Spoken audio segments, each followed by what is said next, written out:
There is not a chance in hell I would want to go live my life in China. Not when I could starve or a supreme leader could re-educate me. I love that word you brought up.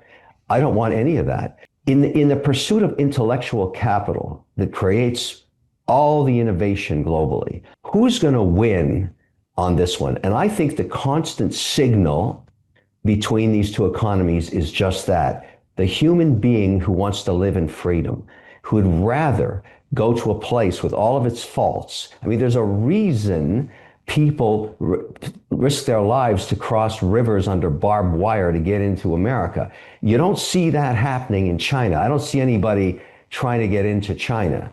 And that's why. And so I'm going to bet my capital on that. I'm confident that my assumption is correct about the pursuit of freedom being the reason that economies are successful.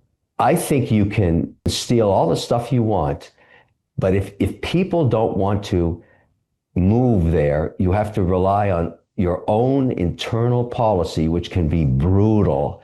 Ultimately, you'll never be the winner. You'll always be number two. And maybe that's okay for Xi. Maybe he can live as number two in perpetuity, because I'm pretty sure he'll die one day. I mean, I don't think he's a vampire.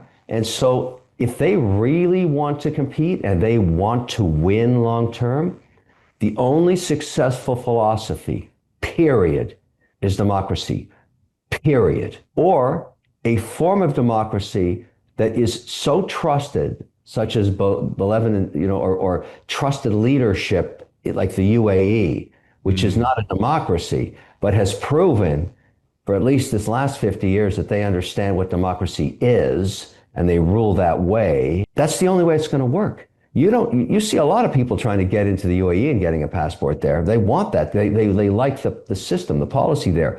But that's a very democratic, informed country. And I'd argue that they are the petri dish. That country is only 52, 53 years old.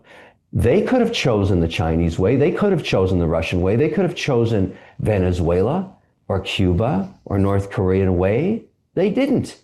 They took the best of culture around the world, the best of policy, and they created a behemoth economy that's competing now. And the metric I use is China's number two in AI spending. The US is number one. Who's number three? UAE. How'd they do that?